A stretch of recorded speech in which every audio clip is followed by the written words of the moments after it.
자, 흔들리지 않는 마음이라는 제목으로 목사님이 말씀을 나누도록 할게요. 자, 여러분 우리가 살다 보면요 마음이 흔들릴 때가 있어요. 자, 시험을 못 봤을 때, 그리고 친구와 사이가 틀어졌을 때, 부모님께 혼났을 때, 그지? 기대했던 일이 뜻대로 되지 않을 때처럼 우리의 마음이 흔들릴 때가 있어요. 그죠? 바로 그때 우리 마음속에 이런 생각이 올라오곤 하는데요. 나는 왜 이것밖에 안 되지? 나는 왜 이것밖에 못하지? 친구들이 나를 비웃고 나를 무시하고 또는 나를 싫어하면 어떡하지? 자, 그렇다면 여러분 우리의 마음이 흔들리지 않으려면 무엇이 필요할까요? 오늘 이사야 26장 말씀을 통해 그 답을 한번 찾아보도록 해볼게요. 자, 오늘 본문 1절에서 백성들은요 이렇게 노래했어요. 여호와께서 구원을 성벽과 외벽으로 삼으시리로다. 자, 옛날에는요 전쟁이 나면 성벽이 사람들을 지켜줬어요. 그래서 사람들은요 성벽이 높고 두껍고 튼튼하면 안전하다라고 생각했죠. 역시 성벽은 높고 튼튼해야 해. 당연하지. 그래야 이 적의 공격으로부터 우리가 안전하다고. 하지만 이사야는요 오늘 본문에서 이렇게 말했는데요. 우리를 진짜 지켜주시는 분은 하나님이십니다. 저 위에서 손이 내려와서 성을 감싸고 있지? 그치?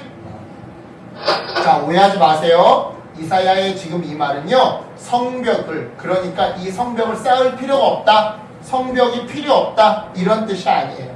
즉 우리 역시도 이 성벽이 상징하는 바 공부도 하고 준비도 하고 노력도 해야 한다 이 말이죠. 야, 우리가 키가 크려면 어떻게 해야 돼요? 골고루 야채도 먹고 고기도 먹고 골고루 먹어야 되겠죠? 아빠! 네. 키 크려면 일찍 자고 일찍 일어나. 일찍 자고 일찍 일어나진 않으면서 하나님께 기도로 키 크게 해주세요. 그럼 키가 커지나? 안 커지지. 공부를 안 해.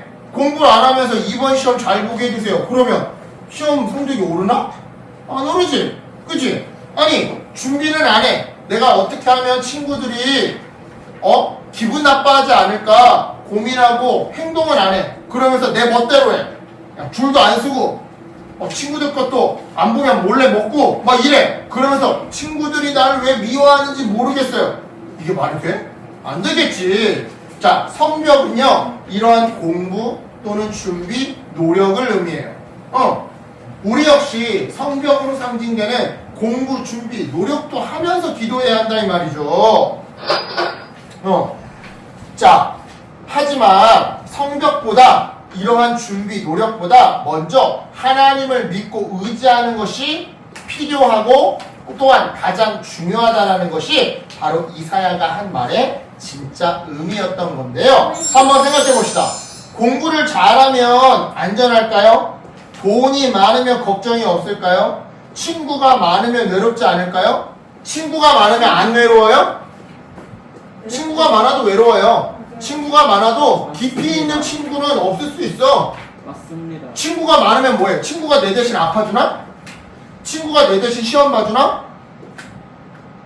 아니잖아. 친구가 내 대신 내 방 정리해주나? 아니잖아. 친구가 많아도 외로울 수 있어. 돈이 많으면? 여러분, 돈이 많아도요 사기당해서 또는 도둑이 내 돈을 훔쳐가면, 여러분 돈이 많다고 안전해? 아니야. 사기당하면 소용없어.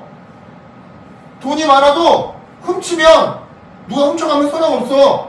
돈이 많아도 병에 걸리잖아? 그럼 병원비로 돈 다 나가. 공부 열심히 해. 중요하지. 그런데 공부 열심히 해도 공부만 잘해. 애가 성격은 나빠. 그러면 친구들이 같이 놀아줘? 안 놀아줘. 물론 여러분, 물론 좋은 성적, 많은 돈, 많은 친구가 우리에게 도움이 될 때가 있어요. 그런 게 아예 없다라는 게 아니야. 하지만 성적과 돈과 친구는 언제든 변할 수 있어.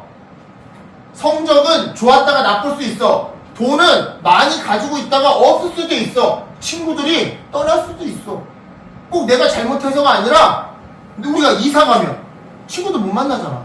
그치? 그럴 수 있어. 있다가도 없을 수 있다 이 말이에요. 즉 우리가 성적과 동과 친구는요, 우리가 영원히 믿고 의지할 것이 아니라는 말이에요. 하지만 하나님은요, 변하지 않으세요. 하나님은 변하지 않으세요. 그래서 오늘 본문 4절은요, 하나님을요, 영원한 반석이라고 불렀던 거죠. 즉, 세상은 흔들려도 하나님은 흔들리지 않으시기에 우리의 마음이 흔들릴 때 우리가 제일 먼저 붙잡아야 할 영원한 반석은 바로 하나님뿐이다 이 말인데요. 이런 맥락에서 오늘 본문 3절은요 이렇게 말해요. 주께서 심지가 견고한 자를 평강하고 평강하도록 지키시리니 이는 그가 주를 신뢰함이니이다. 자, 방금 읽은 이 말씀에서 심지가 견고하다라는 표현은요, 마음이 하나님께 단단히 붙어있다라는 뜻이에요. 그리고 이처럼 마음이 하나님께 단단히 붙어있는 사람에게 하나님은 평강을 주신다고 말씀하시죠. 자, 그렇다면 평강이란 무엇이냐? 평강이란 문제가 하나도 없는 상태를 말하는 게 아니에요. 시험이 어렵고 친구 때문에 속상하고 원하는 일이 이루어지지 않았어도 마음이 완전히 무너지지 않는 것이 바로 평강이에요. 놀라운 것은요, 이러한 평강이 하나님을 믿을 때 생겨난다라는 사실인데요. 나는 혼자가 아니야. 하나님이 나와 함께 하셔. 지금은 이해되지 않지만 하나님은 나를 버리지 않으셔. 라는 믿음이 있을 때 이 평강이 생기게 돼요. 마치 바다 위에 있는 배가 믿음이라고 하는 닻을 내리고 있으면 파도라고 하는 문제 상황에 갇혔을 때 배가 조금 흔들릴 수는 있어. 두려움이 생기고 속상할 수는 있어. 잠깐. 그치? 그치만 닻을 내리고 있으면 어떤 일이 벌어져? 떠내려가진 않아. 이것처럼 믿음이 있을 때 우리는 잠깐 마음이 흔들릴 수는 있어요. 하나님 나 사랑 안 하시나? 내가 뭐 하나님한테 죄졌나? 나 어떡하지? 나 이러다 망하는 거 아니야? 흔들릴 수는 있어요. 하지만 절대로 마음이 무너지지 않는 평강을 얻을 수 있다 이 말이에요. 왜? 다른 거는 막 변해 날아다녀. 근데 하나님은 반성이거든. 영원한 반성이거든. 따라서 여러분 다시 말씀드릴게요. 하나님을 믿어도 문제 상황이 생기면 걱정할 수 있고요, 무서울 수 있어요. 하나님 믿어도요 무서울 수 있어. 깜깜한 게 무서울 수 있어. 그치? 하지만 하나님을 붙잡으면 우리의 마음이 완전히 떠내려가지 않아요. 그러니까 걱정이 생겼다고 나는 왜 이렇게 믿음이 약한 거지? 하면서 자기 자신을 너무 나무라지 마세요. 대신에 이렇게 기도했으면 좋겠어요. 하나님, 지금 제 마음이 흔들려요. 하나님을 더 붙잡게 해주세요. 분명 하나님이 우리 마음에 평강을 주실 거예요. 마지막으로 오늘 7절은 이렇게 말해요. 공평하신 하나님이시여, 주께서 의로운 사람의 길을 곱게 하심으로 그 길이 순탄합니다. 자, 하나님을 믿는 사람은요, 마음이 편안해지는 것으로 끝나지 않아요. 살아가는 모습도 달라지죠. 즉, 내가 하고 싶은 대로 할 거야. 내가 하고 싶은 대로 유튜브 계속 볼 거야. 내가 하고 싶은 대로 과자 계속 먹을 거야. 내가 하고 싶은 대로 밥 먹을 때인데 밥 안 먹고 계속 놀 거야. 이게 아니라 어떻게 바뀐다? 하나님이 기뻐하시는 길은 무엇일까? 지금 여기서 계속 유튜브를 보는 거를 하나님이 좋아하실까? 이제 그만 내려놓고 숙지하는 걸 좋아하실까? 내가 하고 싶은 대로 마음대로 하는 걸 하나님이 기뻐하실까? 아니면 이제는 밥 먹어야 할 때니까 밥 먹는 걸 하나님이 좋아하실까? 하나님이 기뻐하시는 게 뭘까를 생각하게 되는 거예요. 자, 예를 들어 친구들이 한 사람을 놀릴 때 같이 웃는 건 쉬워. 예를 들어 친구들이 예를 들어 재율이를 놀린다고 하자. 막 교회에 있는 친구들이 그럴 일이 없어서 예를 드는 거야. 우리 교회 애들이 재율이를 놀리는 일은 없으니까. 자, 예를 들어 보는 거야. 재율이를 놀렸어. 그때 재밌어 보여. 그래서 서진이도 원래 재율이랑 친한데 보니까 주변 사람들이 재율이를 약올리네. 그러니까 서진이 같이 약올리는 거야. 이게 쉬워 보여. 이렇게 하는 게 멋있어 보이고 뭔가 재밌어 보여. 거짓말할 때 잘못했을 때 거짓말하고 넘어가는 게 편할 수 있어. 이거 누가 깨트렸니? 전 모르는데요. 제가 안 했는데요. 너 숙제 했니? 안 했니? 안 했는데요. 거짓말하는 게 쉬울 수 있어. 하지만 하나님을 믿는 사람은요, 쉬운 길을 선택하지 않아요. 멋있는 길을 선택하는 게 아니야. 뭐예요? 오히려 불편해도 바른 길을 선택하려고 노력하는. 다시 말하지만 왜냐? 하나님이 나와 함께 마시면서 내가 바른 길을 걸을 수 있도록 도와주신다는 걸 믿기 때문이에요. 이렇게 했다가 나까지 왕따 당하는 거 아니야? 괜찮아요.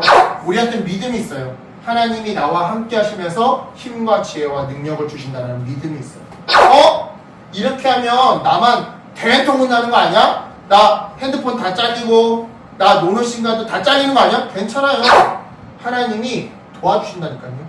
솔직하게 말할 수 있는 용기도 주시고 그럴 때 용서해주는, 용서를 받는 그런 은혜도 하나님이 주신다니까요. 이 믿음이 누구한테 있다고 하면